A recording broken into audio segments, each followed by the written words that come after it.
Allora, un altro brano dedicato alla montagna, Red Mountains, dedica in musica che l'autore Antonio Rossi ha voluto per la sua città, Cortina d'Ampezzo. L'autore vuole descrivere le molteplici colorazioni che il paesaggio montano assume quando è lambito dalla luce del sole. I chiarori dell'alba, descritti nell'introduzione, il gioco di luci ed ombre dell'allegro, l'adagetto centrale a descrivere l'affascinante velatura rossa che accende queste meravigliose architetture naturali al tramonto. Red Mountains è vincitrice del secondo premio al concorso nazionale di composizione per banda Pellegrino Caso di Vietri sul Mare ed è stata composta da Antonio Rossi. Rossi, diplomatosi in tromba presso il Conservatorio di Padova e in strumentazione per banda presso quella di Trento, ha svolto attività concertistica in Italia e all'estero come orchestrale e solista. Dal 1995 è il direttore del corpo musicale di Cortina d'Ampezzo. Esegue quindi ora la fanfara alpina Giulia, Red Mountains.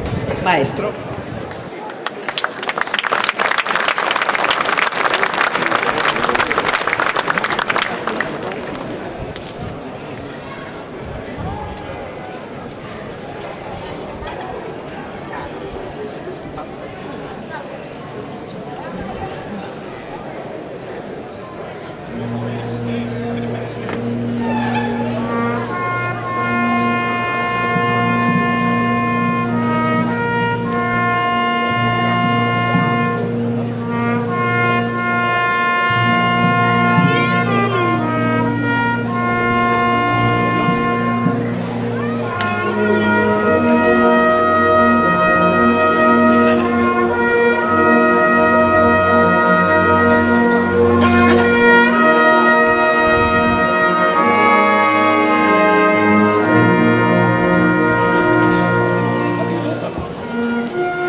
Grazie.